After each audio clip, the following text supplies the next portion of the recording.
وسلام علی عباده الذین اصطفى اما بعد اعوذ باللہ من الشیطان الرجیم بسم اللہ الرحمن الرحیم انا عرضنا الامانۃ علی السماوات والارض والجبال فأبين أن يحملنها وأشفقن منها وحملها الإنسان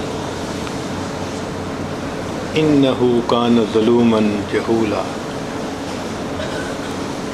سبحان ربك رب العزة عما يصفون وسلام على المرسلين والحمد لله رب العالمين اللهم صل على سيدنا محمد وعلى آل سيدنا محمد وبارك وسلم۔ قرآن عظیم الشان اللہ رب العزت کا کلام، یہ اللہ رب العزت کا پیغام انسانیت کے نام، یہ کتاب ہدایت ہے، انسان کو کامیاب زندگی گزارنے کی رہنمائی کرتی ہے۔ فرمایا الف لام را کتاب انزلناہ الیک، اے میرے پیارے حبیب صلی اللہ علیہ وسلم، ہم نے اس کتاب کو آپ کی طرف نازل کیا لتخرج الناس من الظلمات الی النور، آپ انسانوں کو اندھیروں سے نکال کر روشنی کی طرف لائیں۔ تو قرآن مجید فرقان حمید اندھیروں سے نکال کر روشنی کی طرف لانے والی کتاب، بھولے بھٹکوں کو سیدھا راستہ دکھانے والی کتاب، کار مذلت میں پڑے ہوں کو اوج ثریا پہ پہنچانے والی کتاب، اللہ سے بچھڑے ہوں کو اپنے اللہ سے ملانے والی کتاب ہے۔ یہ کتاب ہدایت ہے، حقیقتوں کا مجموعہ، سچائیوں کا خزانہ، ultimate realities of the universe. Allah نے کائنات کی صداقتوں کو اس کتاب میں جمع فرما دیا۔ جس بندے کو یہ نعمت مل جائے اس کو چاہیے کہ بسم اللہ کے بعد سے پڑھنا شروع کرے، والناس کے سین تک پڑھتا جائے، سر کے بالوں سے عمل شروع کرے، پاؤں کے ناخنوں تک عمل کرے، پھر دیکھے اس کتاب کے صدقے اس بندے کو دنیا میں کیسے عزتیں نصیب ہوتی ہیں۔ آپ نے دیکھا ہوگا کہ مختلف چیزیں مختلف مقصد کے لیے بنی ہوتی ہیں۔ بس پہ نظر پڑے انسان فوراً سمجھ لیتا ہے یہ انسانوں کو ایک جگہ سے دوسری جگہ پہنچانے کے لیے بنائی گئی۔ ٹرک پہ نظر پڑے پہچان لیتا ہے یہ سامان ایک جگہ سے دوسری جگہ پہنچانے کے لیے بنایا گیا۔ کرین پہ نظر پڑے تو پتہ چل جاتا ہے یہ وزنی چیزوں کو نیچے سے اٹھا کر اوپر رکھنے کے لیے بنائی گئی۔ قرآن مجید پہ نظر ڈالیں تو یہ وہ کتاب ہے جسے اللہ نے بنایا ہی اس لیے ہے کہ بندہ دنیا اور آخرت کی عزتیں حاصل کر سکے۔ چنانچہ صحابہ کرام رضی اللہ عنہم نبی الاسلام کے آنے سے پہلے عرب کے اندر بڑی ذلت کی زندگی گزارتے تھے، آپس کے جھگڑے لڑائیاں، انتہائی حالت بری تھی۔ قرآن مجید اللہ نے عطا فرمایا، قرآن مجید نے صحابہ کرام کو فرش سے اٹھا کر عرش پر پہنچا دیا، عزتیں عطا فرما دی۔ خود نہ تھے جو راہ پر اوروں کے ہادی بن گئے، خود نہ تھے جو راہ پر اوروں کے ہادی بن گئے، وہ کیا نظر تھی جس نے مردوں کو مسیحا کر دیا۔ مردہ تھے مسیحا بن گئے۔ اس قرآن مجید نے ان کی زندگیوں کو ایسے بدل کے رکھ دیا۔ ہم بھی قرآن مجید کے ساتھ محبت کا تعلق پیدا کریں، اس کو پڑھیں اور اس پر عمل کریں اور پھر اس کی برکتیں دیکھیں۔ اللہ تعالیٰ قرآن مجید میں فرماتے ہیں وَكَذَلِكَ أَوْحَيْنَا إِلَيْكَ رُوحًا مِّنْ أَمْرِنَا، یعنی قرآن مجید کو اللہ نے روح فرمایا ہے۔ جیسے ایک ہمارے جسم کی روح ہوتی ہے، جب تک روح موجود ہے جسم میں حرکت ہے، برکت ہے، جسم زندہ ہے، اور جب روح نکل جائے تو جسم مردہ ہو جاتا ہے۔ اسی طرح ہمارے معاشرے کی ایک روح ہے، اس روح کا نام قرآن مجید فرقان حمید ہے۔ اگر ہماری زندگیاں قرآن مجید کی تعلیمات کے مطابق ہوں گی تو سوسائٹی کے اندر روح ہوگی، آپس میں الفتیں ہوں گی، محبتیں ہوں گی، ہمدردی ہوگی، ایک دوسرے کے ساتھ غمخواری ہوگی، یہ سب نعمتیں ہوں گی، اس لیے کہ وہ زندہ ہوں گے۔ اور اگر قرآن مجید کی تعلیمات نکل جائیں تو سب ایک دوسرے کے ساتھ اجنبی بن کے زندگی گزاریں گے، دیکھنے میں بھائی بھائی ہوں گے لیکن دلوں کے اندر مکر ہوگا، فریب ہوگا، ایک دوسرے کے ساتھ جیلسی ہوگی، کینہ ہوگا، دیکھنے میں انسان ہوں گے، حقیقت میں حیوان ہوں گے۔ تو ہمیں چاہیے کہ ہم قرآن مجید کی تعلیمات کو زندگی میں لاگو کریں تاکہ ہم دنیا میں عزتوں کی زندگی گزاریں۔ صحابہ رضی اللہ تعالیٰ عنہم دن میں رات کے مختلف حصوں میں قرآن مجید کی خوب تلاوت کیا کرتے تھے۔ حدیث مبارکہ میں آتا ہے کہ رات کے وقت اگر مدینہ طیبہ کی گلیوں میں سے کوئی گزرتا تو ہر گھر سے تہجد میں قرآن مجید پڑھنے کی اس طرح آواز آتی تھی جیسے شہد کے مکھیوں کے بھن بھنانے کی آواز ہوتی ہے۔ ہر گھر سے لوگ تہجد میں قرآن پڑھ رہے ہوتے تھے۔ ایک صحابی رضی اللہ تعالیٰ عنہ اپنے گھر میں تہجد کی نماز پڑھ رہے تھے، صحن چھوٹا تھا، گھوڑا بھی بندھا ہوا ہے اور چارپائی کے اوپر بچہ بھی سویا ہوا ہے۔ ان کا دل چاہتا ہے کہ وہ ذرا اونچی آواز سے تلاوت قرآن پاک کریں، لیکن جب اونچا پڑھتے ہیں تو گھوڑا بدکنے لگ جاتا ہے، حرکت کرنے لگ جاتا ہے، تو ڈر ہوتا ہے کہ یہ بچے کو لات نہ مار دے، تو آہستہ پڑھتے ہیں۔ آہستہ پڑھنے سے گھوڑا پرسکون ہو جاتا ہے، مگر پھر طبیعت چاہتی ہے کہ میں اونچا پڑھوں، پھر گھوڑا بدکنے لگ جاتا ہے۔ پوری رات اسی طرح گزر گئی۔ جب انہوں نے سلام پھیرا اور دعا کے لیے ہاتھ اٹھائے تو کیا دیکھا کہ کچھ روشنیاں ہیں جو ان کے سر سے قریب تھیں لیکن وہ دور آسمانوں کی طرف جا رہی ہیں۔ وہ اس منظر کو دیکھ کے حیران ہوئے، صبح نبی علیہ السلام کی خدمت میں حاضر ہوئے۔ اے اللہ کے پیارے حبیب صلی اللہ علیہ وسلم، رات میرے ساتھ یہ معاملہ پیش آیا اور میں نے کچھ روشنیاں دیکھی جو مجھ سے دور جا رہی تھیں۔ نبی علیہ السلام نے فرمایا یہ فرشتے تھے جو تمہارے قرآن کو سننے کے لیے آسمان سے اتر آئے تھے۔ اگر تم قرآن پڑھتے رہتے تو مدینہ کے لوگ اپنی آنکھوں سے فرشتوں کو دیکھ لیتے۔ انسان جو کام خود نہ کر سکے کوئی دوسرا کرے نا تو اچھا لگتا ہے۔ مثال کے طور پہ ہم اچھی تلاوت نہیں کر سکتے تو جو کوئی اچھی تلاوت کرے گا نا وہ اچھا لگے گا کہ وہ کتنا اچھا قرآن پاک پڑھتا ہے۔ فرشتے قرآن مجید نہیں پڑھ سکتے، سن سکتے ہیں۔ یاد رکھنا، فرشتوں میں صرف جبرائیل علیہ السلام کو اللہ تعالیٰ نے یہ اجازت دی، استعداد دی کہ وہ قرآن پڑھتے بھی ہیں اور سنتے بھی ہیں۔ انہوں نے نبی علیہ السلام تک قرآن پاک پہنچایا اور نبی علیہ السلام کے ساتھ قرآن پاک کا دور بھی کیا، سنا سنایا بھی صحیح۔ صرف جبرائیل علیہ السلام کو یہ نعمت ملی، باقی فرشتے پڑھ نہیں سکتے۔ پڑھنا صرف انسان کو اللہ نے عطا کیا، اس لیے جب کوئی انسان قرآن پاک پڑھتا ہے تو فرشتے شوق میں آ کے اس کے پاس بیٹھ کے اللہ کا قرآن سنتے ہیں۔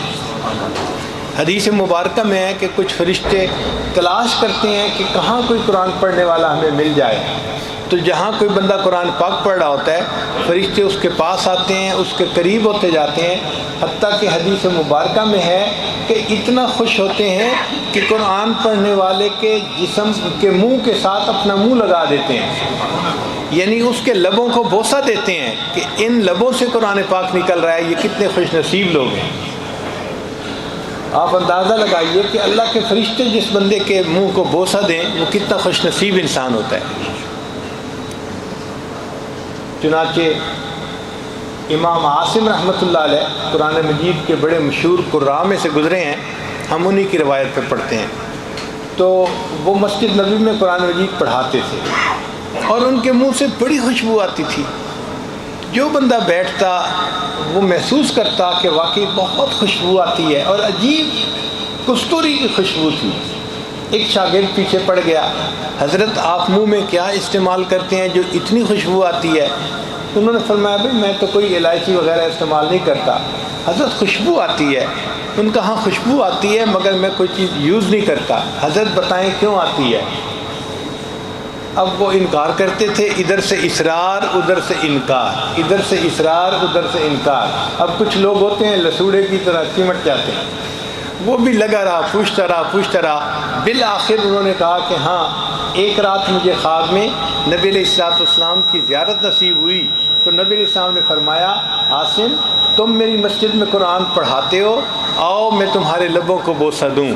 تو خواب میں نبی علیہ السلام نے میرے لبوں کو بوسہ دیا، جب سے نبی علیہ السلام نے بوسہ دیا میرے منہ سے خوشبو آتی ہے۔ تو قرآن مجید کا پڑھنا بڑی سعادت کی بات ہے، محبت کے ساتھ ہر روز قرآن کی تلاوت کرنی چاہیے۔ جتنا ہم شوق سے قرآن پاک پڑھیں گے اتنا اجر ملے گا۔ یہ کیسی کتاب ہے کہ جس کے ایک ایک حرف کے پڑھنے پر انسان کو نیکیاں ملتی ہیں، ہر حرف کے پڑھنے پر 10 نیکیاں ملتی ہیں۔ اس لیے فرمایا تبرک بالقرآن فإنہ کلام اللہ، قرآن پاک سے برکت حاصل کرو، یہ اللہ کا کلام ہے۔ تو یہ اللہ کا کلام ہے اور ہماری زندگی میں برکتیں بھر دیتا ہے، زندگی کی پریشانیوں کو دور کر دیتا ہے، انسان کو عزتیں دلا دیتا ہے، انسان کے ایمان کو پختہ کر دیتا ہے، مضبوط کر دیتا ہے۔ اس لیے ہمیں چاہیے کہ ہم قرآن مجید کو شوق کے ساتھ پڑھیں اور اپنی زندگی میں اس کو لاگو کرنے کی کوشش کریں، اس کو پڑھنا اور اس کو سمجھنا۔ فرمایا خیرکم من تعلم القرآن وعلمہ، کہ تم میں سے سب سے بہتر وہ ہے جو قرآن پڑھتا ہے یا پڑھاتا ہے۔ تو قرآن مجید کے ساتھ محبت کا تعلق پیدا کریں، پھر دیکھیے اس کی برکتیں زندگی میں کیسے جو ہے وہ سامنے آتی ہیں۔ صحابہ رضی اللہ تعالیٰ عنہ قرآن مجید کے عاشق تھے، قرآن مجید کو پڑھا کرتے تھے، تہجد میں بھی پڑھتے تھے اور دن کے مختلف حصوں میں بھی قرآن مجید کی تلاوت کرتے تھے۔ اس کی وجہ سے ان کی زندگی میں برکتیں آ گئی تھیں، اتنا پڑھتے تھے کہ اللہ رب العزت ان کے قرآن پڑھنے پہ خوش ہوتے تھے۔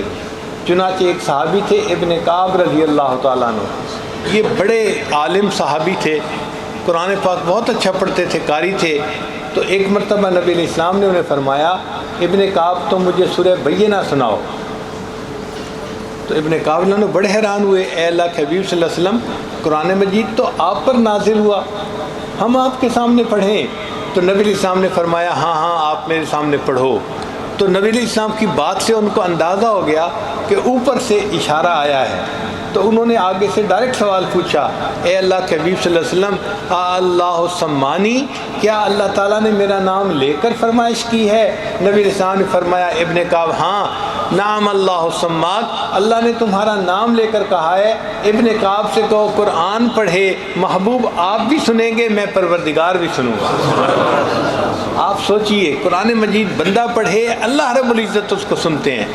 حدیث مبارکہ میں ہے کہ گانا گانے والی کا گانا اتنی توجہ سے کوئی نہیں سنتا جتنی توجہ کے ساتھ اللہ قرآن پاک پڑھنے والے بندے کے قرآن پاک کو سن رہے ہوتے ہیں، اتنی توجہ سے اللہ قرآن پاک کو سنتے ہیں۔ اب ہم قرآن پاک پڑھیں اور اللہ تعالیٰ اس کو اتنی توجہ کے ساتھ سنیں، کتنی بڑی سعادت کی بات ہے۔ اس لیے قرآن پاک کی تلاوت کا معمول ہونا چاہیے، کھانا بے شک ہمارا اس میں ناغہ ہو جائے، قرآن پاک کی تلاوت میں ناغہ نہیں ہونا چاہیے۔ اس سے زندگی میں برکتیں آئیں گی، گھر میں برکتیں آئیں گی، اور جس گھر میں قرآن مجید پڑھا جاتا ہے وہ آسمان والوں کے نزدیک اس طرح چمکتا ہے جس طرح زمین والوں کے نزدیک آسمان پہ ستارے چمک رہے ہوتے ہیں۔ تو ہمارے گھر میں قرآن پڑھا جائے گا، ہمارا گھر زمین کے ستارے کی طرح چمک رہا ہوگا، تو برکتیں آئیں گی ہمارے گھر میں۔ اس لیے قرآن مجید بچوں کو بھی پڑھائیں، عورتیں بھی پڑھیں، اور سب اپنے گھر میں قرآن پاک کی تلاوت روزانہ کریں تاکہ ہمارے گھر برکتوں کا خزانہ بن جائیں۔ اللہ تعالیٰ نے قرآن مجید میں عجیب تاثیر رکھی ہے، یہ انسان کے دل میں اپنا راستہ خود بنا لیتا ہے۔ ایک مرتبہ مجھے 1 مہینے کا سفر کرنے کا موقع ملا امریکہ میں۔ مصر کے مشہور قاری تھے عبد الباسط عبد الصمد، بہت اچھا قرآن پاک پڑھتے تھے۔ آپ کبھی ان کی تلاوت سنیں تو آپ حیران ہو جائیں گے کہ کتنا اچھا قرآن پاک پڑھتے تھے۔ وہ قرآن پاک کی تلاوت کرتے تھے اور میں اس سے متعلقہ کچھ مضمون اردو یا انگلش جیسا مجمع ہوتا ایسے بیان کر دیا کرتا تھا۔ تو 1 مہینہ چونکہ قریب رہنے کا موقع ملا تو کافی آپس میں تعلق ہو گیا تھا۔ ایک مرتبہ ان سے کسی نے کویسچن پوچھا، قاری صاحب آپ اتنا اچھا قرآن پاک پڑھتے ہیں تو آپ نے کبھی کوئی قرآن پاک کا معجزہ دیکھا؟ ان کا ہاں میں نے تو کئی مرتبہ دیکھا۔ قاری صاحب بتائیں؟ تو قاری صاحب نے کہا کہ ایک مرتبہ مصر کے جو صدر تھے جمال عبد الناصر، وہ مجھے اپنے ساتھ رشیا لے کے گئے، اور رشیا میں تو کمیونسٹ تھے، تو وہاں تو مذہب کو، دین کو، خدا کو ماننے والا ہی کوئی نہیں۔ ان لوگوں کے پاس انہوں نے میٹنگ کی اور میٹنگ کے بعد انہوں نے پھر ان سے کہا کہ جی میرے ساتھی ہیں آپ کے سامنے کچھ پڑھیں گے، تو وہ تو نہیں سمجھے کہ کیا پڑھیں گے، مگر مجھے صدر صاحب نے اشارہ کیا کہ ان کے سامنے قرآن پڑھو۔ قاری صاحب کہتے ہیں میں نے ان کے سامنے قرآن پاک پڑھنا شروع کیا۔ جب میں نے قرآن پاک کا رکوع مکمل کیا تو میں نے دیکھا کہ 5-6 بندے جو سامنے بیٹھے تھے وہ آنسوؤں سے رو رہے تھے۔ وہ لوگ جو خدا کو نہیں مانتے، جو قرآن کو نہیں مانتے، جو دین کو نہیں مانتے، ان کے دلوں پہ بھی اثر ہو رہا تھا۔ تو اس وقت صدر صاحب نے پوچھا کہ آپ لوگ رو کیوں رہے ہیں؟ وہ کہنے لگے کہ ہم تو نہیں سمجھتے کہ اس نے کیا پڑھا، لیکن اتنی بات ہے اس کلام میں کچھ تاثیر ایسی تھی کہ ہمارے دل پہ اثر ہوا اور ہماری آنکھوں سے خود بخود آنسو نکل آئے۔ جو خدا کے وجود کو نہیں مانتے، اگر ان کے دل پہ قرآن اثر ڈال دیتا ہے تو جو اللہ کو مانتے ہوں، ایمان والے لوگ ہوں، ان کے دلوں پہ کیا اثر ہوتا ہوگا۔ آپ دیکھیے دریاؤں کا راستہ کوئی نہیں بناتا، دریا اپنا راستہ خود بنا لیا کرتے ہیں۔ یہ قرآن مجید رحمت کا وہ دریا ہے جو سینوں میں اپنے راستے خود بنا لیتا ہے، دل پہ اثر کرتا ہے بندے کا۔ قرآن عظیم الشان، اللہ کا فرمان، اس لیے ہمیں چاہیے کہ ہم اس کو پڑھیں، اس کو سمجھیں۔ اور قرآن مجید کو سمجھنا کوئی مشکل کام نہیں ہے، آسان کام ہے۔ اس کے سمجھنے کے 2 لیول ہیں۔ شاہ ولی اللہ محدث دہلوی رحمۃ اللہ نے لکھا ہے، ایک ہے عوام الناس کا لیول، وہ اتنا ہے کہ اگر قاری صاحب قرآن پاک پڑھ رہے ہوں تو بندے کو پتہ چلے کہ یہاں جنت کا تذکرہ ہو رہا ہے، جہنم کا ہو رہا ہے، فلاں قوم کا ہو رہا ہے، اور یہ سبق بتایا گیا ہے، موٹا موٹا پتہ چل جائے تو اتنا لیول ایک عام بندے کے لیے کافی ہے۔ اور ایک ہے قرآن مجید کی گہرائیوں میں اتر کر اس میں سے مسائل کا استنباط کرنا، یہ علماء کا رتبہ ہے۔ اس کے لیے ان کو 10-12 سال مدارس میں لگانے پڑتے ہیں، 15-16 قسم کے علوم پڑھنے پڑتے ہیں، تب وہ تفسیر کا علم سمجھنے کے قابل ہوتے ہیں۔ یہ ان کا کام ہے، یہ ہر بندے کا کام نہیں ہے۔ چنانچہ جو پہلا لیول ہے اس کو حاصل کرنا بہت آسان۔ اللہ فرماتے ہیں وَلَقَدْ يَسَّرْنَا الْقُرْآنَ لِلذِّكْرِ فَهَلْ مِن مُدَّكِرٍ، تحقیق ہم نے قرآن کو سمجھنے کے لیے آسان کر دیا، ہے کوئی سمجھنے والا؟ تو قرآن مجید کو سمجھنا کوئی مشکل کام نہیں ہے، آسان کام ہے۔ جب اللہ فرماتے ہیں میں نے آسان کر دیا تو یہ آسان کام ہے۔ اب ذرا اس کی تفصیل سن لیجئے کہ آج کل تو قرآن مجید کمپیوٹر پہ آ چکا، اس کے ایک ایک لفظ کو گنا جا چکا ہے۔ قرآن مجید کے جو کل الفاظ ہیں وہ 84,000 فیو ہنڈریڈ ہیں، 84,000 ہیں کل الفاظ قرآن مجید کے، لیکن ان میں سے بہت سارے الفاظ ایسے ہیں جو بار بار استعمال ہوئے ہیں۔ مثال کے طور پہ اقیم الصلاۃ آتوا الزکاۃ، یہ قرآن مجید میں 700 ٹائم استعمال ہوا۔ آپ ایک جگہ اس کا ترجمہ سیکھ لیں تو 700 ٹائم آپ کو پتہ ہوگا ترجمہ کیا ہے۔ اور کئی الفاظ یا ایھا الذین آمنوا قرآن مجید میں 88 ٹائمز استعمال ہوا ہے۔ آپ ایک مرتبہ ترجمہ یاد کر لیں تو 88 ٹائمز آپ کو پتہ ہے کہ اس کا ترجمہ کیا ہے۔ تو بہت سارے الفاظ ہیں جو ریپیٹ ہوئے ہیں۔ اب وہ ریپیٹڈ الفاظ کو اگر ہم ایک لفظ سمجھیں تو جو مختلف الفاظ قرآن مجید میں استعمال ہوئے ہیں ان کی کل تعداد 2000 بنتی ہے، یعنی 2000 ڈیفرنٹ ورڈز کے ساتھ قرآن مجید اللہ نے بنا دیا ہے۔ تو کل الفاظ کی تعداد 2000 ہے۔ اور عجیب اس میں بات یہ ہے کہ جو حضرات اردو بولتے ہیں، سمجھتے ہیں، پڑھتے ہیں، تو 500 قرآن مجید کے الفاظ ایسے ہیں جو اردو زبان میں استعمال ہوتے ہیں۔ مثال کے طور پہ قلم، کتاب، جسم، روح، جنت، جہنم، قبر، حشر، یہ سب کے سب قرآن پاک کے الفاظ ہیں، اردو میں بھی استعمال ہوتے ہیں۔ تو اگر 500 الفاظ کو الگ کر دیں تو باقی 1500 لفظ رہ گئے۔ اب بتائیں 1500 الفاظ کا ترجمہ یاد کرنا کون سا مشکل کام ہے؟ کوئی بندہ کہہ سکتا ہے جی کہ میں تو زندگی میں 1500 الفاظ کا ترجمہ یاد نہیں کر سکتا۔ بھئی ہم اگر کیمسٹری پڑھ سکتے ہیں، باٹنی پڑھ سکتے ہیں، ہم اگر کمپیوٹر سائنسز پڑھ سکتے ہیں، تو اللہ نے جو یہ ٹریلینز آف برین سیل دیے ہیں یہ کس لیے دیے ہیں؟ اگر اتنے مشکل مضامین پڑھ سکتے ہیں کہ ڈاکٹر بن گئے، انجینئر بن گئے، تو قرآن مجید کے 1500 الفاظ کا ترجمہ کیوں نہیں سیکھ سکتے؟ بڑے آسانی کے ساتھ سیکھتے ہیں۔ ہر نماز کے بعد ایک لفظ کا ترجمہ سیکھیں تو ایک دن میں آپ جو ہے 5 لفظ سیکھیں گے اور 1 سال کے اندر قرآن پاک کا پورا ترجمہ آپ کو آ جائے گا. کوئی مشکل کام نہیں، صرف اتنا ہے کہ کسی عالم سے رابطہ رکھیں اور ان سے سیکھیں، کیونکہ استاد کے بغیر انسان کوئی چیز سیکھے گا تو غلطی کرے گا، استاد اس کو ذرا صحیح طرح سے گائیڈ کرے گا. تو کسی عالم سے رابطہ کر کے ان الفاظ کا ترجمہ یاد کر لیجئے، آپ کو قرآن پاک کا ترجمہ یاد آ جائے گا.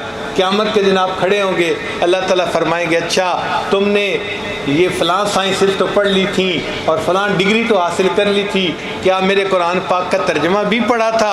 اور ہم کہیں گے یا اللہ ہمیں تو ترجمے کا سیکھنے کا موقع ہی نہیں ملا، فرصت ہی نہیں ملی، تو ہم تو قیامت کے دن جواب نہیں دے سکیں گے. تو ہمیں چاہیے کہ ہم قرآن مجید کے ترجمے کو پڑھیں اور اس کی تعلیمات کو زندگی میں لاگو کریں.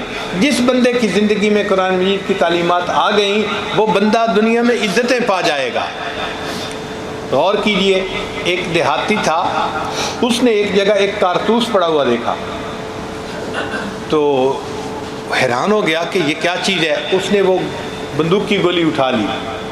کسی بندے سے پوچھا کہ بھائی یہ کیا چیز ہے؟ اس نے کہا ہو یہ تو بڑی خطرناک چیز ہے. اس نے کہا کیسے؟ اس نے کہا میاں یہ گولی تو اگر ہاتھی کو لگے تو ہاتھی بھی مر جائے، باقی چیزیں تو چھوٹی ہیں، ہاتھی بھی مار سکتی ہے یہ گولی.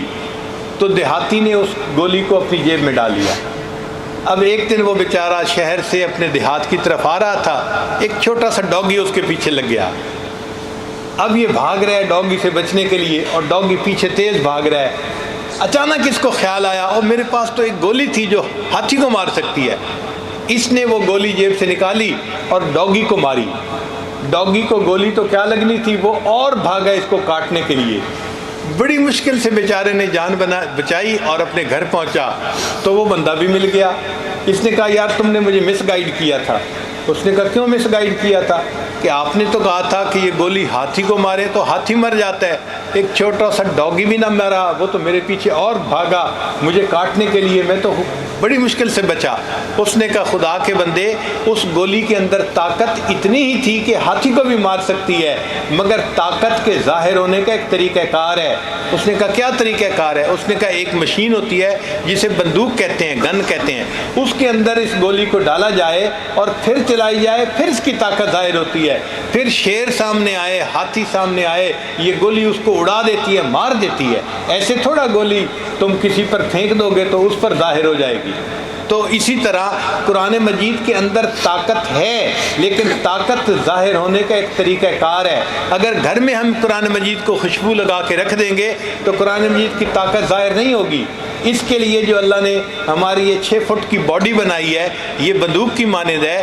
قرآن مجید کی تعلیمات کو اس باڈی کے اندر ہم لاگو کریں، فٹ کریں، پھر جب اس بندے کے ہاتھ تہجد کے وقت اٹھیں گے اور منہ سے دعا نکلے گی تو قرآن مجید کی طاقت پھر ظاہر ہوگی. پھر اللہ تعالیٰ دنیا کا نقشہ بدل کے رکھ دیں گے اس بندے کی دعا پر. یہ مومن ہے، اللہ تعالیٰ اس کے اٹھے ہاتھوں کو رد نہیں فرمائیں گے.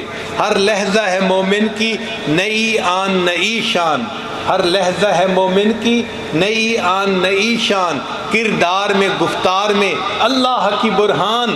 یہ بات کسی کو نہیں معلوم کہ مومن قاری نظر آتا ہے، حقیقت میں ہے قرآن. یہ بندہ قاری نظر آتا ہے، حقیقت میں جس طرح قرآن عزت والی کتاب ہے، یہ قرآن کا قاری بھی اللہ کی نظر میں ایسے عزت والا انسان بن جاتا ہے. اللہ اس کو عزتوں سے نوازتے ہیں. حضرت عثمان غنی جانو فرمایا کرتے تھے ان اللہ یرفع بہذا الکتاب اقواما، اللہ تعالیٰ اس قوم کے اس کتاب کے ذریعے سے قوموں کو بلندی عطا فرماتے ہیں. جس فرد کی زندگی میں قرآن کی تعلیمات آ جائیں گی وہ فرد عزت پا جائے گا. جس قوم کی زندگی میں آ جائیں گی اللہ اس قوم کو عزتیں عطا فرمائیں گے. چنانچہ ایک واقعہ سن لیجئے کہ سیدنا عمر رضی اللہ تعالیٰ عنہ اپنے دور خلافت میں ایک مرتبہ جا رہے تھے مکہ مکرمہ میں، فوج پیچھے تھی. حضرت عمر عنہ ایک جگہ ٹرن لینے لگے تو وہاں پر رک گئے. اب گرمی کا موسم ہے، دھوپ ہے اور لوگ پسینے میں شرابور ہیں، اور چونکہ امیر لشکر کھڑے ہیں تو سب پیچھے کھڑے ہیں. ایک بندے نے کہا کہ امیر المومنین خیریت ہے، آپ کیوں دھوپ میں کھڑے ہو گئے؟ آپ کی وجہ سے اتنے لوگ کھڑے ہیں، ان کو تکلیف ہو رہی ہے. تو عمر عنہ نے کہا کہ میں سامنے اس وادی کو دیکھ رہا ہوں، اس وادی میں میں اپنی ابتدائی جوانی میں اونٹ چرانے کے لیے آیا کرتا تھا. اور مجھے اونٹ چرانے کا طریقہ نہیں آتا تھا، میرے اونٹ خالی پیٹ واپس جاتے تھے اور میرا والد خطاب مجھے ڈانٹتا تھا، کہتا تھا عمر تو کیا زندگی گزارے گا، ارے تجھے تو اونٹ بھی چرانے نہیں آتے۔ میں اپنے اس دور کو یاد کر رہا ہوں جب عمر کو اونٹ چرانے نہیں آتے تھے، اور آج اس وقت کو دیکھ رہا ہوں جب اسلام اور قرآن کے صدقے اللہ نے عمر کو امیر المومنین بنا دیا ہے۔ تو اللہ تعالیٰ قرآن مجید کی وجہ سے بندے کو دنیا میں بھی عزتیں دیتے ہیں، آخرت کی بھی عزتیں عطا فرماتے ہیں۔ ہمیں چاہیے کہ ہم قرآن مجید کو اپنی زندگی کا ایک بڑا حصہ بنا لیں، اس کو پڑھیں، صبح میں شام میں اس کے ترجمے کو یاد کریں اور اس کی تعلیمات کے مطابق زندگی گزاریں۔ پھر دیکھیے زندگی میں برکتیں کیسے آتی ہیں، اللہ تعالیٰ بندے کو دنیا میں کیسے عزتوں سے جو ہے وہ عزتیں عطا فرما دیتے ہیں۔ ہمارے حضرت رحمۃ اللہ فرماتے تھے تیرے ہاتھ میں ہو قرآن اور تو دنیا میں رہے پریشان، تیرے ہاتھ میں ہو قرآن اور تو دنیا میں رہے ناکام، تیرے ہاتھ میں ہو قرآن اور تو دنیا میں رہے غلام، غلامی نفس کی ہو، انسان کی ہو یا کسی کی ہو۔ اللہ فرماتے ہیں نا نا نا او میرے ماننے والے مسلمان، تو پڑھ قرآن، تیرا رب کرے گا تیرا اکرام، اقرا وربک الاکرم، تو قرآن پڑھے گا اللہ تعالیٰ تجھے دنیا میں اکرام عطا فرمائے گا۔ تو ہم قرآن مجید کو پڑھیں اور دنیا آخرت کی عزتیں اور سعادتیں حاصل کریں۔ صحابہ کرام کو بھی یہ سعادتیں ایسے ہی ملی تھیں، ہمارے لیے بھی راستہ کھلا ہے۔ یہ اللہ کی ایک نعمت ہے جو آج ہمارے پاس موجود ہے۔ ایک وقت آئے گا جب اللہ تعالیٰ قرآن مجید کو اٹھا لیں گے، پھر ہم اگر چاہیں گے بھی تو یہ نعمت ہمیں نہیں ملے گی۔ قرآن مجید صرف گھروں میں رکھنے کے لیے نہیں ہے، اس کو پڑھنا اور اس کی تعلیمات کے مطابق زندگی کو بنانا یہ اصل مقصد ہے۔ ایک بندہ اگر کسی بڑے ہارٹ اسپیشلسٹ سے نسخہ لکھوا لے اور نسخے کو اگر جیب میں ڈال لے تو اس کو فائدہ نہیں ہو سکتا، اگرچہ اس کے پاس دنیا کے سب سے بڑے اسپیشلسٹ کا لکھا ہوا نسخہ ہے۔ اگر کہے کہ ڈاکٹر صاحب میری بیماری میں تو فائدہ نہیں ہوا، ڈاکٹر کہے گا آپ نے گولی استعمال کی، ڈاکٹر صاحب گولی تو میں نے جیب میں ڈالی ہوئی ہے، وہ کہے گا کم بخت اس کو جیب میں نہیں ڈالنا تھا، اس کو پیٹ میں ڈالنا تھا تب فائدہ ہوتا۔ تو اسی طرح جب تک قرآن مجید ہماری زندگیوں میں نہیں آئے گا ہمیں اس کی تعلیمات سے فائدہ نہیں ہوگا اور ہماری زندگیوں میں وہ عزتیں نہیں آئیں گی جو اللہ نے صحابہ کرام کو عطا فرمائی تھیں۔ اللہ تعالیٰ ہمیں اپنے مقبول بندوں میں شامل فرمائے، قرآن مجید کی محبت ہمارے دلوں میں اتار دے تاکہ ہم قرآن مجید پڑھنے والے اور اس پر عمل کرنے والے بن جائیں۔ اللہ تعالیٰ ہماری مشکلوں کو آسان فرمائے اور من حیث الامہ اللہ تعالیٰ ہمیں عزتوں والی زندگی پھر نصیب فرمائے۔ یہ مشکل نہیں ہے، بس اس کے لیے ہمت کرنے کی ضرورت ہے۔ آج دل میں یہ ارادہ کر لیجئے کہ ہم قرآن مجید کو نئے سرے سے پڑھنا شروع کریں گے، سمجھنا شروع کریں گے اور اس کی تعلیمات کے مطابق زندگی گزاریں گے تاکہ اللہ تعالیٰ ہماری زندگی میں پھر عزتیں واپس لوٹا دے، ہماری زندگی میں پھر وہ امن سکون آ جائے، ہماری زندگی میں پھر وہ اچھے اخلاق آ جائیں، ایک دوسرے کے ساتھ الفتیں محبتیں آ جائیں، ہمارے گھروں کا ماحول ایسا ہو کہ جنت کا نمونہ دنیا میں بن جائے۔ صحابہ رضی اللہ عنہم کی زندگیوں میں کیا امن اور سکون کی زندگی تھی۔ عمر رضی اللہ عنہ کا زمانہ ہے، ایک عورت یمن سے چلتی ہے اور 1000 کلومیٹر سے زیادہ کا سفر کر کے وہ مدینہ طیبہ پہنچتی ہے۔ عمر رضی اللہ عنہ کو پتہ چلا تو پہلے تو آپ نے پوچھا کہ تم نے اکیلے سفر کیوں کیا؟ اس نے اپنی معذوری مجبوری بیان کی کہ یہ مجبوری تھی کہ مجھے اکیلا سفر کرنا پڑا، کوئی محرم مرد میرے ساتھ نہیں تھا۔ عمر رضی اللہ عنہ نے پھر پوچھا اچھا یہ بتاؤ تم عورت زاد ہو، جوان العمر ہو، تمہارے پاس مال پیسہ بھی تھا، زیورات بھی تھے، تمہاری جان تمہاری عزت ہر چیز تھی، تم نے اکیلے سفر کیا اور اکیلے سفر میں اس زمانے میں 15 سے 20 کلومیٹر کا سفر دن میں طے ہوتا تھا، پھر ٹھہرنا پڑتا تھا، پھر اگلے دن، تو تمہیں تو مہینے سے زیادہ اس سفر میں لگا ہوگا، تم نے اس مہینے میں آخر کہیں کھانا کھایا ہوگا، کہیں رات گزاری ہوگی، عورت زاد ہو تو تمہارا اس سفر میں کیا ایکسپیرینس ہے مجھے بتاؤ، لوگوں کو تم نے کیسے پایا؟ اس نے کہا امیر المومنین میں قسم اٹھا کر کہتی ہوں کہ میں گھر سے چلی مدینہ پہنچی اور مجھے یوں لگا کہ یمن سے لے کے مدینہ تک ایک ماں باپ کی اولاد بستی ہے۔ میں نے ہر کسی کو اپنے بھائی کی طرح پایا، ہر عورت کو اپنے بہن کی طرح پایا۔ یہ امن تھا، یہ سکون تھا کہ جس کے ساتھ صحابہ کرام زندگیاں گزارتے تھے، اور یہ قرآن مجید کی تعلیمات کا نتیجہ تھا۔ آج بھی ہم قرآن مجید کی تعلیمات کو اپنائیں، ہمارے گھروں کے اندر وہی الفتیں محبتیں آ جائیں گی، آپس میں ایک دوسرے کے ساتھ ہمدردی ہوگی، تعاون ہوگا، اچھے اخلاق آ جائیں گے، اور ہم پھر ایک نئے سرے سے اچھے انسان بن کر زندگی گزارنے والے بن جائیں گے۔ اللہ تعالی ہمیں اپنی کتاب کی تعلیمات کے مطابق زندگی گزارنے کی توفیق عطا فرمائے۔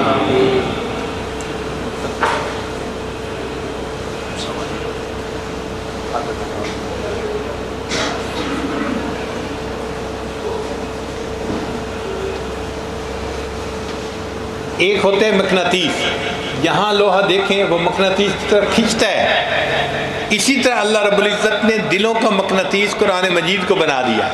نبی علیہ السلام کے پاس جو آدمی آتا تھا، نبی علیہ السلام اس کے سامنے قرآن مجید کی تلاوت کرتے تھے، اس کا دل فوراً اسلام قبول کرنے کے لیے تیار ہو جاتا تھا۔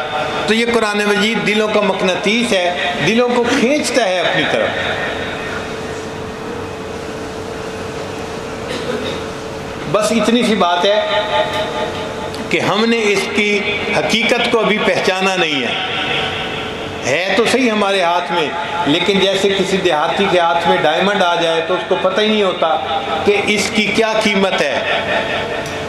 ترکی میں ایک مرتبہ ہم ایک میوزیم دیکھ رہے تھے، اس میں ایک ڈائمنڈ پڑا تھا جو 87 کیرٹ کا تھا۔ اب 2 کیرٹ کا ڈائمنڈ ہو تو $2 لاکھ کا بنتا ہے، اور 3 کیرٹ کا ڈائمنڈ ہو تو $3 لاکھ اس کی قیمت ہوتی ہے۔ تو 87 کیرٹ کا ڈائمنڈ اتنا چمکدار، اتنا خوبصورت کہ انسان دیکھ کے حیران ہو۔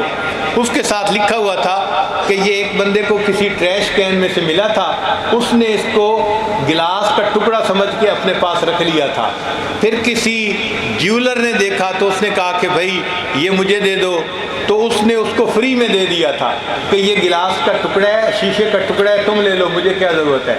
اس جیولر نے پھر اس کو صاف کیا، اس کو ڈائمنڈ کٹ لگایا، پالش کیا، اور پھر اس نے وقت کے بادشاہ کو اتنا جو ہے نا قیمتی بیچا کہ بادشاہ نے اس کو اپنے کراؤن کے اندر لگوایا تھا۔ اب وہ بندہ جس کو قدر نہیں تھی، اس نے اس کو گلاس کا ٹکڑا سمجھتے ہوئے دوسرے کو دے دیا۔ اس کو پتہ بھی نہیں تھا کہ 87 کیرٹ کا ڈائمنڈ یہ تو بادشاہوں کے تاج میں لگنے کے قابل ہے، قدر نہیں تھی۔ ایسے ہی ہمارے پاس قرآن مجید موجود ہے، یہ عزتیں دلانے والی کتاب ہے، لیکن ہمیں پتہ ہی نہیں کہ یہ کتنا بڑا ایک اللہ کا احسان ہے ہمارے اوپر، یہ کتنی بڑی نعمت ہے جو آج ہمارے گھروں میں موجود ہے۔ ہم اس کو پڑھیں اور اس کی تعلیمات کے مطابق زندگی گزاریں، اور پھر دیکھیں کہ اللہ تعالیٰ کیسے برکتیں عطا فرماتے ہیں۔ چنانچہ صحابہ کرام قرآن مجید کو خوب پڑھتے تھے، دن رات تلاوت کرتے تھے۔ حضرت عثمان غنی اللہ عنہ فرمایا کرتے تھے، لو طہرت قلوبکم ما شبعتم من کلام ربکم، اگر تمہارے دل گناہوں کے اثرات سے پاک ہوتے تو تمہارا دل قرآن مجید پڑھنے سے کبھی بھی نہ بھرتا، ہر وقت قرآن پاک پڑھتے رہتے، دل ہی نہیں بھرتا۔ جس طرح ایک بچے کو آئس کریم دی جائے تو اس کا دل نہیں بھرتا، پیٹ بھر جاتا ہے، دل نہیں بھرتا، دل چاہتا ہے اور کھاؤں اور کھاؤں۔ ایسے ہی قرآن مجید کے پڑھنے والے پڑھتے ہیں، دل چاہتے ہیں اور پڑھیں اور پڑھیں۔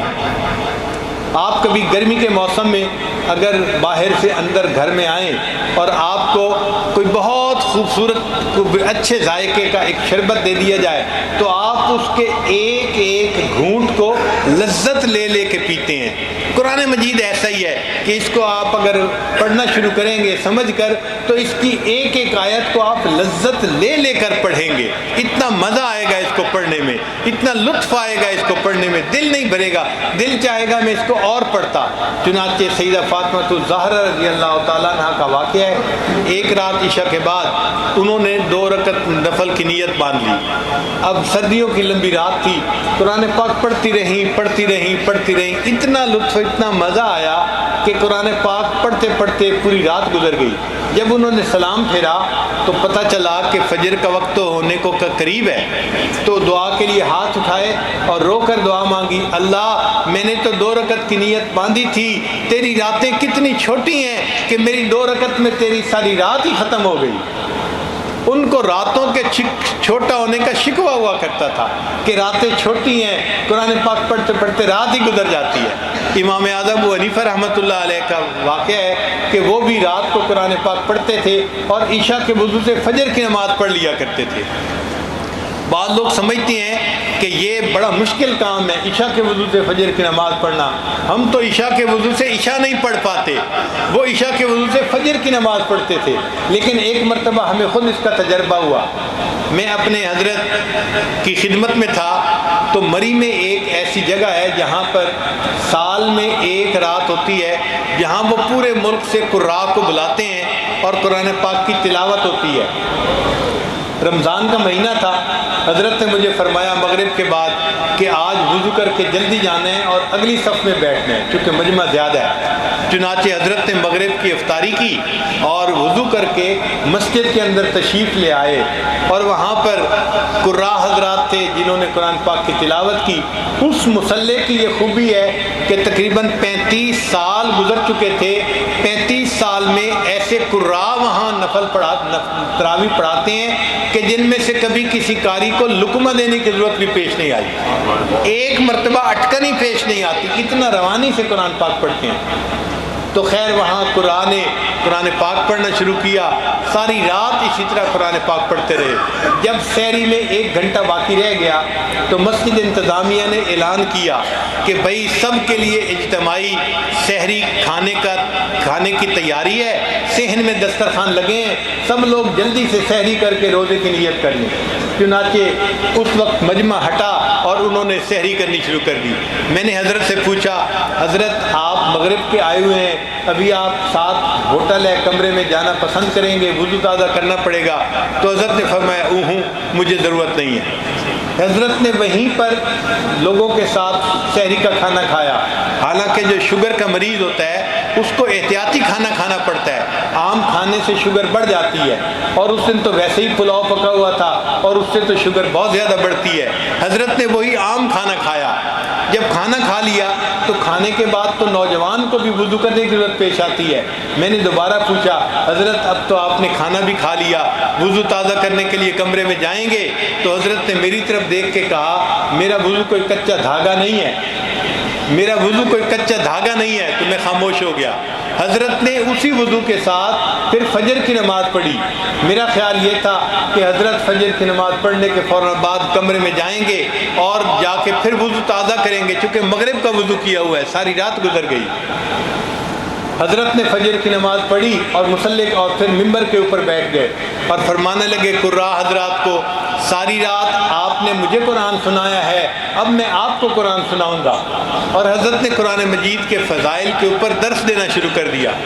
میرا خیال تھا کہ 5 منٹ کی تعلیم، 10 منٹ کی تعلیم حضرت ختم کر دیں گے، مگر حضرت پہ تو ایسا جذبہ تھا کہ قرآن پاک پڑھ رہے تھے، آیتیں پڑھ رہے تھے، حتیٰ کہ اشراق کا وقت ہو گیا۔ پھر حضرت نے سب کو کہا کہ اشراق پڑھو، اشراق پڑھا، اشراق کی نماز پڑھی، اور اس کے بعد ہم کمرے میں آئے اور حضرت نے وضو کی تجدید کی۔ لوگ کہتے ہیں عشاء کے وضو سے فجر کی نماز، ہم نے 90 سال کے بوڑھے کو جو شوگر کا بھی مریض ہے مغرب کے وضو سے اشراق کی نماز پڑھتے اپنی آنکھوں سے دیکھا ہے۔ آپ کو کیا پتا اللہ والوں کو اللہ کیا کیا توفیقیں دے دیتے ہیں۔ تو امام اعظم رحمۃ اللہ کے 40 سال کا معمول ایسا رہا۔ امام شافعی رحمۃ اللہ علیہ فرماتے ہیں کہ میں ایک مرتبہ مکہ مکرمہ سے مدینہ طیبہ گیا، مجھے درمیان میں راستے میں 16 دن لگے اور میں نے 16 دنوں میں 16 مرتبہ قرآن مجید کو مکمل پڑھ لیا۔ ہم عمرے کے سفر پہ جاتے ہیں اور 15 دن میں ایک قرآن پاک مکمل کر کے نہیں آتے، اور وہ 16 دن میں 16 مرتبہ قرآن پاک پڑھ لیتے ہیں۔ تو جن کو محبت کا تعلق ہوتا ہے ان کا دل نہیں بھرتا، ان کا جی چاہتا ہے پڑھتے رہیں، اور واقعی قرآن پاک سے ان کو لطف اور مزہ آتا ہے۔ کاش کہ ہم اس قرآن پاک کے مزے کو جان لیتے۔ اس کی مثال یوں سمجھیں، ایک چھوٹا بچہ ہو تو اس کو بسکٹ کھانے کا مزہ زیادہ آئے گا، اور اس کو اگر کہا جائے کہ تمہاری شادی ہو گئی، تم جاؤ بیوی کے ساتھ ٹائم گزارو، تو اس کو ادھر کوئی اٹریکشن نہیں ہوگی۔ اور ایک جوان بندے کو کہیں کہ بھائی آج تم گھر بیوی کے پاس نہ جاؤ، ہم تمہیں بسکٹ دے دیتے ہیں، آپ بسکٹ کھا لیں، تو وہ مسکرائے گا کہ بیوی کے ساتھ وقت گزارنا کیا اور بسکٹ کیا، مجھے یہ کہہ رہے ہیں۔ ہمارا یہی حال ہے. ہم چونکہ قرآن مجید کے مزے سے واقف نہیں، ہم روحانی طور پہ بالغ نہیں، ہمیں اس مزے کا پتہ ہی نہیں، اس لیے ہم دنیا کے جو ہے وہ چھوٹی چھوٹی چیزوں کے مزوں کو جانتے ہیں، کھانے پینے کے، قرآن مجید کے مزے سے ناواقف ہیں اور زندگی گزارتے پھر رہے ہیں. اگر ہم واقف ہوتے تو قرآن مجید کی تلاوت کے بغیر ہمیں چین نہ آتا، ہمیں سکون نہ آتا. ہم دن اور رات میں قرآن مجید کی تلاوت کرتے اور اس کی تعلیمات کے مطابق اپنی زندگی کو گزارتے. یہ قرآن مجید کی لذت بھی کسی کسی کو نصیب ہوتی ہے. سنیے قرآن مجید میں اللہ تعالیٰ فرماتے ہیں کہ لا یمسہ الا المطہرون، کہ قرآن مجید کو وہی ہاتھ لگا سکتا ہے جو پاک ہوتا ہے. اگر کوئی آدمی ناپاک ہے، جب تک غسل نہیں کرے گا، یا بے وضو ہے جب تک وضو نہیں کرے گا، قرآن مجید کو ہاتھ نہیں لگا سکتا. تو جس طرح ایک ناپاک آدمی قرآن مجید کے ظاہر کو ہاتھ نہیں لگا سکتا، جس کا دل گناہوں کی وجہ سے ناپاک ہوتا ہے، وہ قرآن مجید کے علوم و معارف تک رسائی حاصل نہیں کر سکتا، اس لیے کہ دل ناپاک ہے، دل کے اندر غیر کی محبت ہے، دل کے اندر گناہوں کے اثرات ہیں. دل کو پاک کرنا پڑے گا، پھر انسان کو قرآن مجید کی ان معرفت کا جو ہے لطف نصیب ہوگا، پھر قرآن پاک پڑھنے میں مزہ آئے گا. چنانچہ امام شافعی رحمۃ اللہ علیہ ایک مسئلہ قرآن مجید سے ڈھونڈنا چاہتے تھے. ان کے حالات زندگی میں لکھا ہے ایک مسئلہ ڈھونڈنے کی خاطر انہوں نے 300 مرتبہ قرآن مجید کو مکمل پڑھا. ایک مسئلہ ڈھونڈنے کے لیے 300 مرتبہ قرآن مجید کو شروع سے آخر تک پڑھا. اتنا مزہ آتا تھا ان کو قرآن پاک کے پڑھنے میں. کاش کہ اللہ تعالیٰ ہمیں بھی قرآن مجید کا یہ لطف اور مزہ عطا فرمائے. جو پڑھنے والے ہوتے ہیں یا جن کو لطف اور مزہ آتا ہے، ان کی تو کیفیت ہی کچھ اور ہوتی ہے. میں نے اپنی زندگی میں 2 ایسے استادوں سے قرآن مجید پڑھا جو قرآن مجید کے عاشق تھے، اور واقعی ایک جو تھے وہ تو سادہ قرآن پاک پڑھتے تھے، بوڑھے تھے، مگر ان کا معمول تھا ایک قرآن مجید روزانہ پڑھنے کا. روزانہ فجر کے بعد قرآن مجید کی تلاوت شروع کرتے تھے اور عصر کے وقت وہ قرآن مجید کو مکمل ختم کر لیا کرتے تھے. ختم قرآن کی دعا کیا کرتے تھے، روزانہ کی بات ہے. اور ان کو جب دیکھو وہ خاموش بیٹھے ہوتے تھے، منہ ہل رہا ہوتا تھا، قرآن مجید پڑھ رہے ہوتے تھے. میری عمر بہت چھوٹی تھی، یہ وہ عمر تھی کہ جب مجھے پورے محلے کا ملٹیپل ویزا ہر گھر کا حاصل تھا. جس گھر میں چلے جاتے، کیونکہ 2-3 سال عمر تھی، ہر گھر میں لوگ مجھے پیار کرتے، محبت دیتے، کھانے کو دیتے، اور مجھے ہر گھر میں جانے کی اجازت تھی محلے کے. تو میں استاد سے پڑھا کرتا تھا.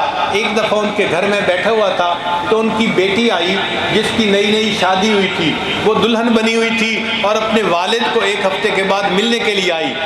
کے پاس بیٹھی، استاد جی ان کو ملے اور پاس بیٹھ کے استاد جی نے پوچھا بیٹی خیریت سے ہو، ٹھیک ہو؟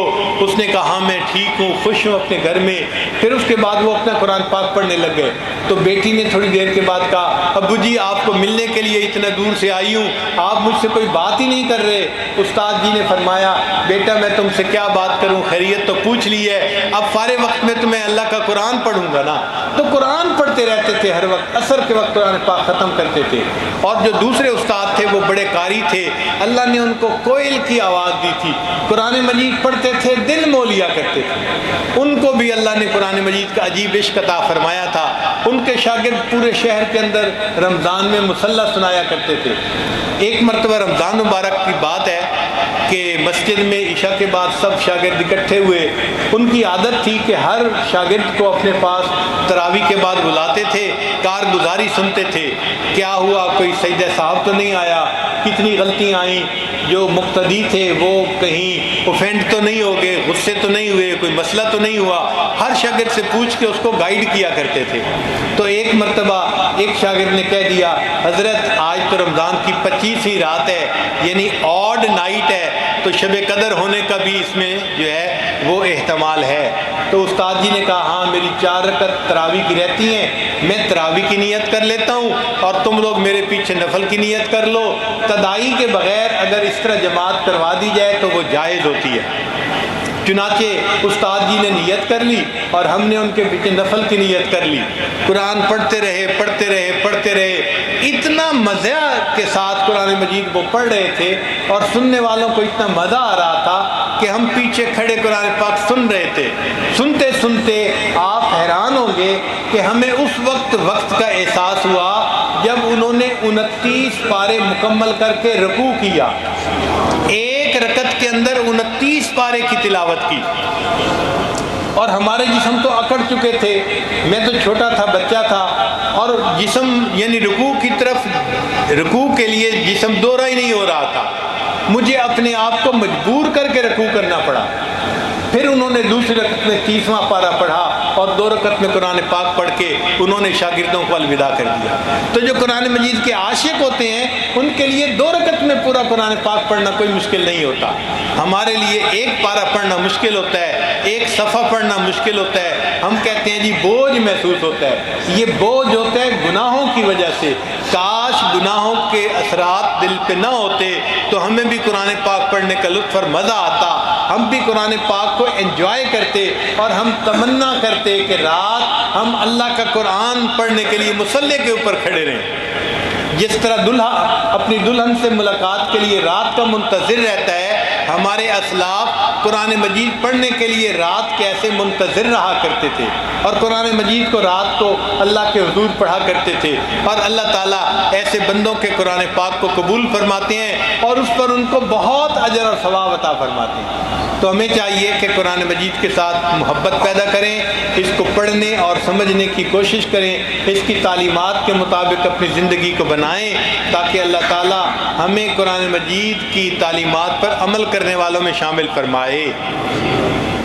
اس سے دنیا کی بھی عزتیں ملتی ہیں، اس سے آخرت کی بھی عزتیں ملتی ہیں۔ حدیث مبارکہ میں ہے قیامت کے دن قرآن مجید اپنے پڑھنے والے کے لیے شفاعت کرے گا، اے اللہ اس بندے نے مجھے دن میں رات میں پڑھا، اے اللہ اس کو جہنم سے بچا کے جنت عطا فرما دیجئے، اگر جنت عطا نہیں کرنی تو مجھے اپنے کلام میں سے نکال دیجئے۔ حدیث مبارکہ میں ہے کہ قرآن مجید ایسا جھگڑالو ہے، اللہ سے اپنی بات منا کر رہے گا، اور قرآن مجید پڑھنے والے کو اللہ رب العزت جنت عطا فرما دے گا۔ اور جو قرآن مجید کا حافظ ہوگا اللہ اس کو فرمائیں گے جنت میں ایک ایک آیت پڑھتا جا، جنت کا ایک ایک درجہ چڑھتا جا، ورتل کما کنت ترتل فی الدنیا، جیسے دنیا میں ٹھہر ٹھہر کے مزے لے لے کے پڑھتا تھا، ایک ایک آیت پڑھ اور جنت کا ایک ایک درجہ چڑھتا جا۔ جہاں قرآن ختم ہوگا حافظ قرآن کو اللہ جنت میں وہ درجہ عطا فرما دے گا۔ تو آپ سوچئے کہ قرآن مجید کا حفظ کرنا کتنی بڑی نعمت ہے، اور ہر حافظ قرآن اپنے گھر کے 10 بندوں کو اپنے ساتھ جنت لے کے جا سکے گا جن کے اوپر جہنم لازم ہو چکی ہوگی، ان لوگوں کو۔ آپ دیکھیں ایک گھر کے اندر تقریباً 10 بندے ہوتے ہیں، اگر گرینڈ پیرنٹس 2 اور ماں باپ 2 تو 4 بندے یہ ہو گئے، اور 6 بچے گھر میں اگر ہوں تو 10 بندے بنتے ہیں، یعنی ایک فیملی میں عام طور پہ 10 بندے ہوتے ہیں، کبھی کم ہوتے ہیں کبھی زیادہ، جن کی اولاد کم ہوئی ان کے کم ہو گئے، جن کی زیادہ ہوئی تھوڑے سے زیادہ ہو گئے، ایوریج اگر آپ دیکھیں تو ایک فیملی میں 10 بندے ہوتے ہیں۔ اور حدیث پاک میں ہے کہ ایک حافظ قرآن قیامت کے دن 10 بندوں کو اپنے ساتھ لے کے جنت میں جائے گا۔ اس کا مطلب یہ کہ اگر کسی گھر میں سے ایک بچہ حافظ ہوگا یا کوئی لڑکی حافظ ہوگی تو ان کو 10 پرمٹ جنت کے مل جائیں گے، یہ پوری کی پوری فیملی قیامت کے دن جنت جائے گی ایک بچے کی وجہ سے۔ تو ہمیں چاہیے کہ ہم اپنے بچوں کو قرآن مجید کا حافظ بنائیں، بیٹا ہو یا بیٹی ہو، کوئی بھی حافظ بنے گا قیامت کے دن ہمارے لیے بخشش کا سبب بنے گا۔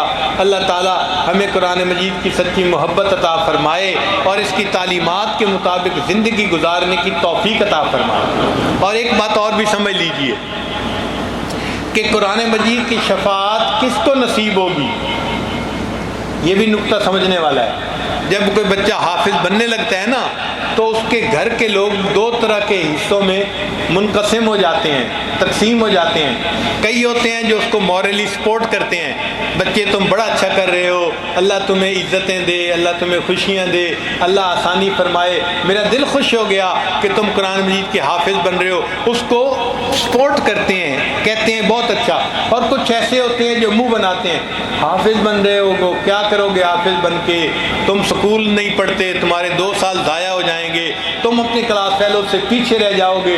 وہ ان کو نیگیٹیوٹی اس کے دل میں ڈالتے ہیں، ان کو الٹا ڈسکریج کرتے ہیں۔ تو یاد رکھیے جو لوگ حافظ قرآن بچے کو ڈسکریج کرنے والے ہیں، یہ اپنے آپ کو قیامت کے دن اس کی شفاعت سے محروم کرنے والے ہیں، یہ ڈسکوالیفائی کر دیتے ہیں، ان کو قیامت کے دن شفاعت نہیں ملے گی، یہ تو راضی نہیں تھے اس کے قرآن پڑھنے پہ، ان کو کیا شفاعت ملے گی؟ شفاعت صرف ان کو ملے گی جو حافظ بچوں کو انکریج کرنے والے ہوں گے، ان کو محبت سے پیار سے سپورٹ کرنے والے ہوں گے، یہ قیامت کے دن اس بچے کی شفاعت کے مستحق بنیں گے اور اللہ تعالیٰ ان کو جنت عطا فرمائیں گے۔ پھر ایک بات اور ذہن میں رکھیے کہ ایک ہے قرآن مجید کا حافظ بننا، ایک ہے عالم بننا۔ عالم بننے پہ 8 سال لگتے ہیں اور انسان عالم بن جاتا ہے، لیکن حدیث مبارکہ میں ہے کہ عالم کو اللہ تعالیٰ قیامت کے دن 400 بندوں کی شفاعت کی اجازت عطا فرمائیں گے، وہ 400 بندوں کو ساتھ لے کے جا سکیں گے۔ اب دیکھیں اگر ایک فیملی کے بندے 10 ہیں تو 40 فیملیز مل کے ایک برادری بنتی ہے۔ ہم نے دیکھا ہے کہ جو کلوز برادری سمجھی جاتی ہے نا، وہ 40 گھر ہوتے ہیں، خوشی غمی میں ان کی شرکت ہوتی ہے، آنا جانا ہوتا ہے، صحت بیماری میں ایک دوسرے کے ساتھ تعاون کرتے ہیں، وہ تقریباً 40 گھر ہوتے ہیں، باقی نام کی برادری ہوتی ہے، کلوز انٹریکشن نہیں ہوتا۔ تو اگر 40 گھر مل کے ایک برادری بنتی ہے اور پوری برادری میں ایک عالم ہوا اور ہر فیملی میں 10 بندے ہوئے تو 400 بندے، یعنی ایک عالم اپنی پوری برادری کو لے کے جنت میں جا سکے گا۔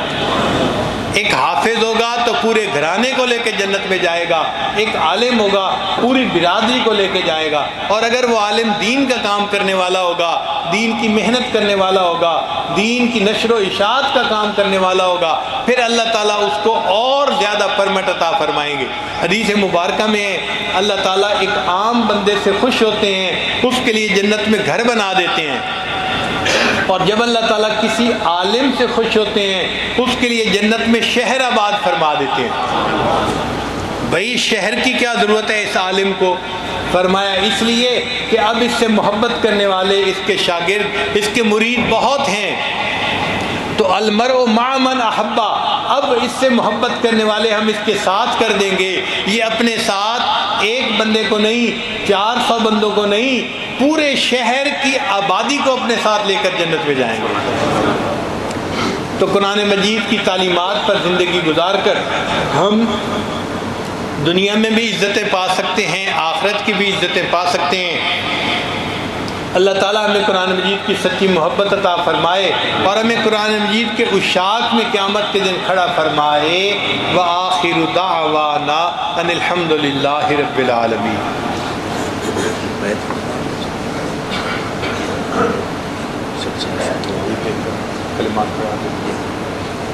حضرت فرما رہے ہیں کہ تھوڑا سا ٹائم ہے تو اس میں توبہ کے کلمات پڑھا دیے جائیں۔ سب حضرات دل میں یہ نیت کر لیں کہ ہم پچھلے سب گناہوں سے سچی پکی توبہ کر رہے ہیں اور آئندہ نیکوکاری کی زندگی گزارنے کا دل میں ارادہ کر رہے ہیں۔ جیسی نیت ہوتی ہے ویسی مراد مل جاتی ہے، تو نیت کر لیجئے کہ اللہ ہمیں آئندہ سچی اور سچی زندگی گزارنے کی توفیق عطا فرمائے۔ یہ عاجز توبہ کے کلمات پڑھے گا، آپ سچے دل کے ساتھ پیچھے پیچھے پڑھتے جائیے۔ بسم اللہ الرحمن الرحیم، لا الہ الا اللہ محمد الرسول اللہ، آمنت باللہ وملائکتہ وکتبہ ورسلہ والیوم الآخر والقدر خیرہ وشرہ من اللہ تعالی والبعث بعد الموت، آمنت باللہ کما ہوا باسمائہ وصفاتہ وقبلت جمیع احکامہ اقرار باللسان وتصدیق بالقلب، اشہد ان لا الہ الا اللہ واشہد ان محمدا عبدہ ورسولہ، استغفر اللہ ربی من کل ذنب واتوب الیہ برحمتک یا ارحم الراحمین۔ ان کلمات کو پڑھنے سے آپ تو وطائف ہو چکے ہیں، چند معمولات ہیں، اگر ان کو باقاعدگی سے کریں گے تو اللہ تعالیٰ دل کو منور کریں گے۔ ان میں پہلی چیز ہے 100 مرتبہ استغفار روزانہ پڑھنا صبح و شام، استغفر اللہ ربی من کل ذنب و اتوب الیہ۔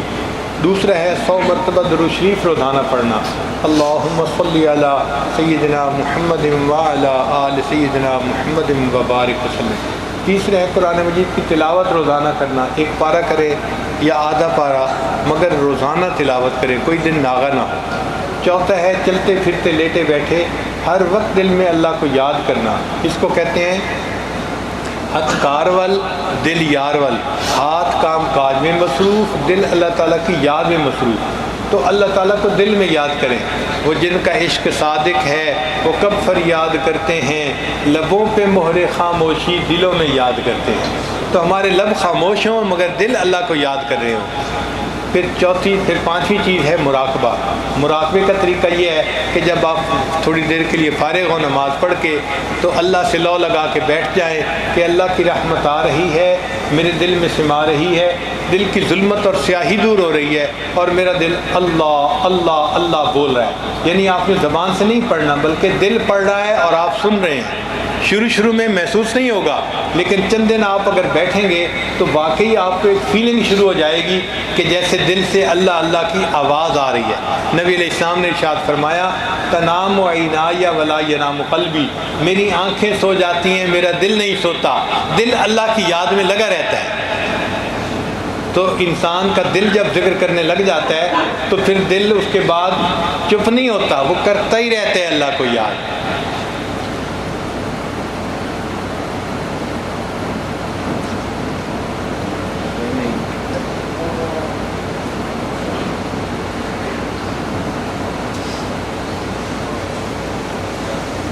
جزاکم اللہ احسن الجزا۔